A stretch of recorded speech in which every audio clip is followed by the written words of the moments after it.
late April, Pillman's finally returning, and this time he attacks Austin with a chair to save Bret Hart.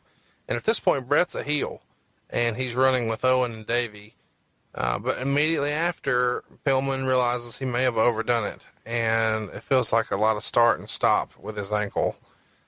Towards the end of April in Omaha, he does a very religious promo saying that everyone should bow their heads, and he holds his hands up and gets down on a knee and starts praying for the complete annihilation and destruction of Austin, and begging that he be stricken down, and that we, the audience, need to open our hearts and let our Savior Bret Hart in.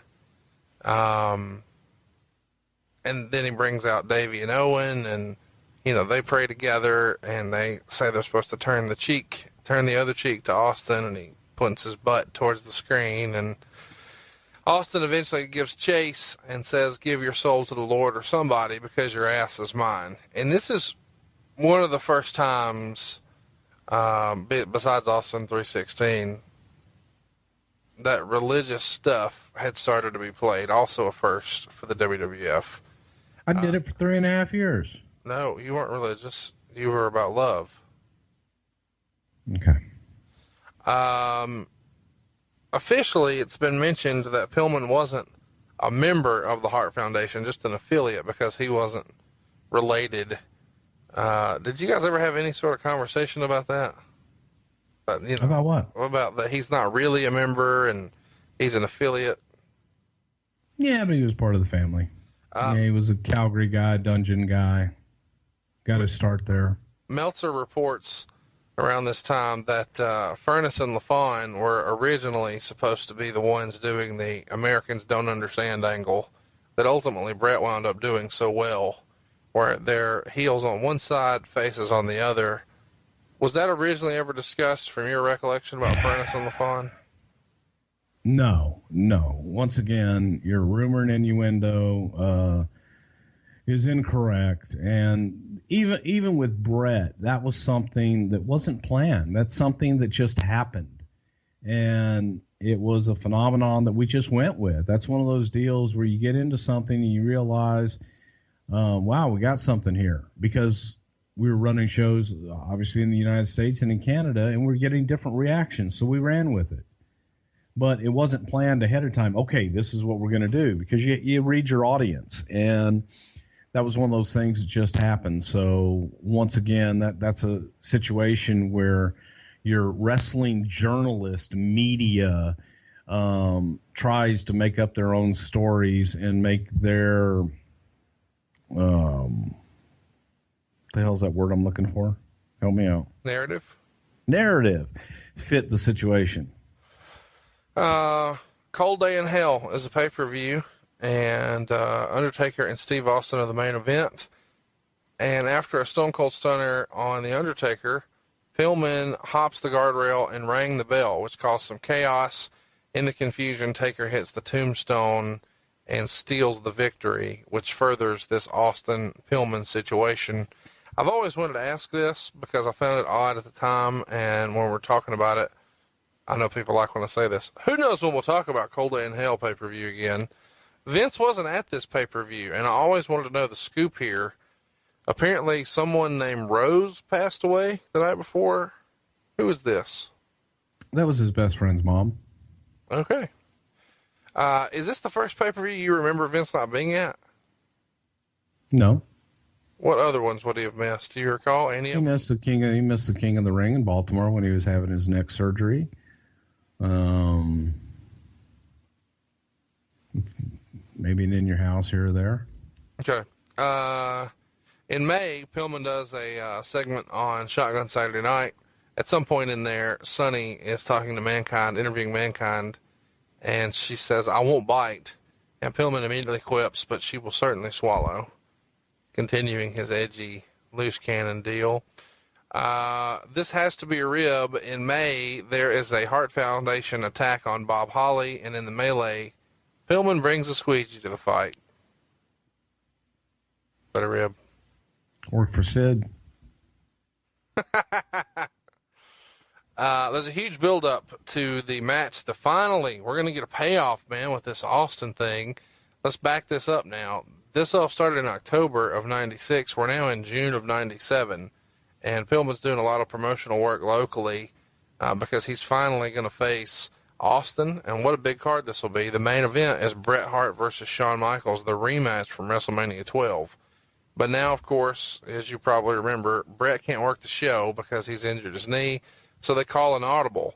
So instead of Bret and Shawn and Austin and Pillman, Shawn just wrestles Austin, and they do an interview segment early in the show where Austin attacks Pillman and puts his head in the toilet and flushes it. Is that a Vince idea? Giving a guy a swirly?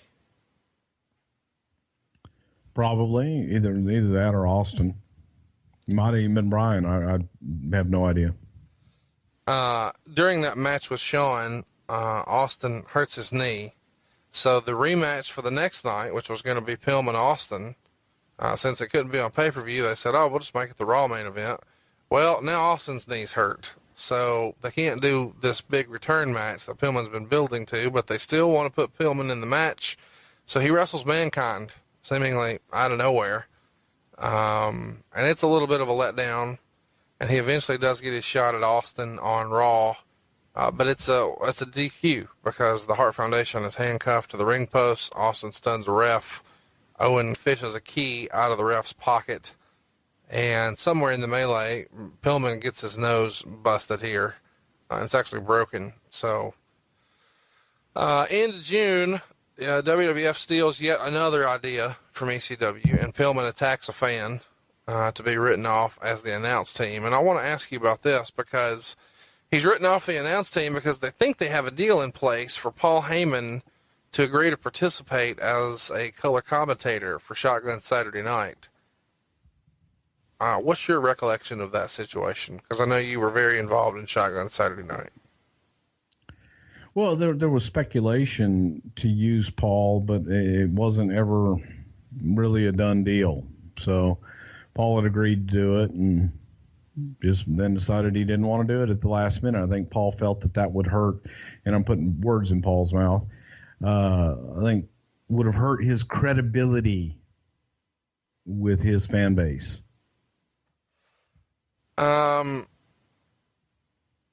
So July is the Canadian Stampede. Oh, by the way, it's worth mentioning, Cornette winds up replacing Pillman on Shotgun Saturday Night. Something pretty fun there. Heyman is replaced by Cornette. July is the Canadian Stampede. Thank you. In Calgary, the Hart Foundation will take on Legion of Doom, Ken Shamrock, Goldust, and Steve Austin. Pillman is the first out for the home team, and the crowd goes banana. Probably the loudest pop of Pillman's career. That August, SummerSlam is sold out in New Jersey, and it's a huge house, and Pillman is wrestling Goldust here. And the deal is, if Pillman loses, he has to wrestle in a dress. And this was a common gimmick match in the South back in the day. So there's like a mannequin there with a dress on it. The SummerSlam match had a botched finish, but of course Pillman loses because we've got to see him in this dress. That same month, Pillman fails a drug test for DECA, and there were rumors at the time that he, as punishment, would be working for free. So we're going to book you on the shows, but not pay you because you failed this drug test. I can't imagine that's the case, Bruce. Shit on that. I honestly don't remember, but there were times where guys would work in lieu of pay if they flunked drug tests, and that was very few and far between. I don't remember this instance in particular, so. Give me an example of somebody. In my head, that was never been a deal that Vince would have went for. Okay. Well, I mean, it was. If we had guys for TV and needed them, then it's like, okay, come work, but you're not getting paid. That was part of their. Give me a name of a guy. No. So we're never going to talk money or why we failed or failed drug tests ever? Well, no, I'm not going to talk about failing drug tests back then when it was a confidential test. No. Oh. Then it was a confidential test. So Pillman lays out a challenge for the next pay-per-view, which is in September, which will be In Your House Ground Zero. And he says if he can't beat Goldust, he will retire forever. And if Pillman wins, he gets Marlena for 30 days. Goldust says no. And then Pillman pushes the issue and says that Goldust's daughter, Dakota, is really Brian Pillman's daughter. Marlena is then pushed and accepts for Goldust. And Goldust is kind of confused, like, why would you do this? But it comes out here in storyline, and it's revealed to the audience at home that in real life, Brian Pillman had dated Marlena before Goldust met her back when they were all in WCW. And the storyline is Pillman dumped Marlena and Dustin was the rebound. And Dustin has said since this was a sore spot with him in real life at the time, but business is business. Do you remember this being an issue? I know that it was an issue once upon a time, supposedly, with Dusty and Dustin, because Terry did makeup for WCW and had apparently, hung out with some of the guys, and Dusty didn't look at that very favorably, but Dustin didn't care and loved her anyway. So do you remember this being any sort of a heat issue at all in real life backstage? It was, it was probably uncomfortable for Dustin and for Terry, but it was real life. Everybody was on board, and it was a story, and it was something, again, that everybody can relate to. I think that people in general can relate to relationships that go awry. So having to work with and be involved in that was something that people could definitely relate to. So everybody was professional about doing it. It wasn't that big of a deal. We made it a big deal. We made it, again, it was blurring the lines of fantasy and reality. Marlena tries to help Goldust and has a purse with a brick in it, but Pillman gets it and uses it for the win before dragging Marlena back to his car with him. And looking back, you could see where some of the seeds, or so it would seem, were being planted for her to turn heel at the end, like this was her plan all along. Do you remember what the payoff was supposed to be for this? Was that supposed to be the big revelation? I believe so. I believe, the idea was for her to turn heel for a while and then end up going back to Goldust. And unfortunately, with what did happen in real life, it's one of those situations where you kind of get a black hole and you lose sight of everything, I guess. So I couldn't go back and tell you, oh, well, this is what we had planned. I think that was the idea, that Marlena would be with Brian and then go back to Dustin at the end. So the WWF starts running what they call the Pillman Triple X files, and it's just videos on Raw to show Goldust that Pillman is in a hotel room with his wife, making crude jokes and references in the video, of course. She's coming to the ring with Pillman at this time wearing all black and a nose ring, eventually even a dog collar.